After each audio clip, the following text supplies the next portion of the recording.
ቲጂኤስ ኢንተርቴይንመንት ባይ ዘ ዌይ አሁን ዱሪ ቀጥሎ ጊዜያቶች ትልቅ ሩጫ ፕሮግራም አለ። አሁን ቀጥሎ የኢትዮጵያን ፉትቦል ፕሮግራም ላይ ጎሳዬን ታቀርባለች ታመጣለች። እኔም እንግዲህ ያው ፊልሜን ወደዛ ወደ ለንደን ይዤ እሄዳለሁ ብዬ አስባለሁ። በቲጂኤ እንግዲህ ጠብቁት።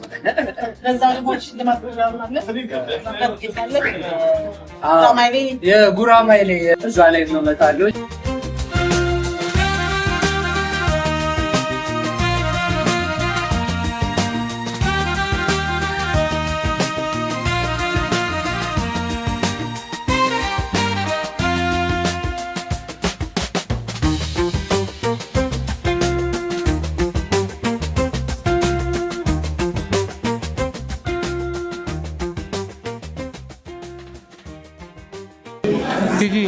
አሁን እስኪ ልትሰሪያቸው ያሰብሻቸውን ፕላን ልንገራቸው።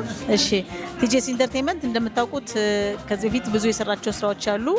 አሁን በዚህ ዓመት ለብቻም ለጋራም የሚሰሩ ስራዎች አሉ። ለምሳሌ ኢትዮጵያ ስፖርትና ባህል ፌዴሬሽን 14ኛ ዓመቱን ሊያከብር ትልቅ ዝግጅት አለው። በዚህ ዝግጅት ላይ ደግሞ አርቲስት ጎሳዬ ተስፋዬና ራይል ጌቱ ይገኛሉ። ሰው ትልቅ ከ20 በላይ ያሉ ፉትቦል ተጫዋቾች የሚገኙበት ቦታ ነው። በተለያየ አውሮፓ ሀገር ከእንግሊዝ በብዛት እንደገና ሰርከስ አለን። የሰርከስ ዝግጅት ለህፃናቶች ባውንሲ ካስል፣ ሌላ የካልቸር የገመድ ጉተታ የሚባሉ አሉ ዝግጅቶች ማለት ነው።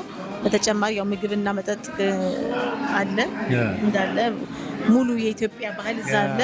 ከስንት ሺህ ሰው በላይ ይመጣል ብለሽ ታስቢ? እንግዲህ ላስት ይር እስከ 3000 ሰው በላይ አቴንድ አድርጓል። አርቲስት ብስራት ሱራፌል ነበር ላስት ይር። አሁንም ከዛ እንጀምራለን። አንተም ነበር ኦፍ ኮርስ አሁንም የምንጠብቀው ከዛ በላይ ነው። ሁለት ትልቅ አርቲስቶችም ስላሉ ማለት ነው። ከዛ ቀጥሎ ደግሞ ራኒ ፋሚሊ ጌቱና ጎሳዬ ተስፋዬ በአንድ ቀን ነው የሚያቀርቡት። አዎ ትልቅ የእሑድ ቀን ነው የሚሆነው። በ12 ጁላይ ትልቅ ዝግጅት አለ። በዛ ጊዜ እነሱ ፐርፎርም ያደርጋሉ ማለት ነው።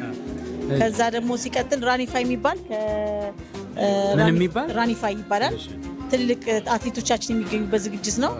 10 ኪሎ ሜትር ከኩዊን ኤልዛቤት ትልቅ ኢንተርናሽናል የሆነ ፓርክ አለ። እዛ ነው ዝግጅት የሚሆነው። ከ1200 ሰው በላይ የሚሳተፍበት የሩጫ ነው የሚሆነው ማለት ነው። ትልቅ አትሌቶችም ይገኛሉ።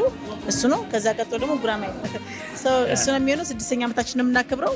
በዚህ ዓመት ደግሞ በጣም ልዩ የሆነ ዝግጅት ይሆናል ብዬ አስባለሁ። እናንተም ስላላችሁ ትልቅ ዝግጅት ይሆናል ብዬ አስባለሁኝ እና ይሆን ያለው እንግዲህ 3 ዝግጅት አለ ማለት ነው አጠቃላይ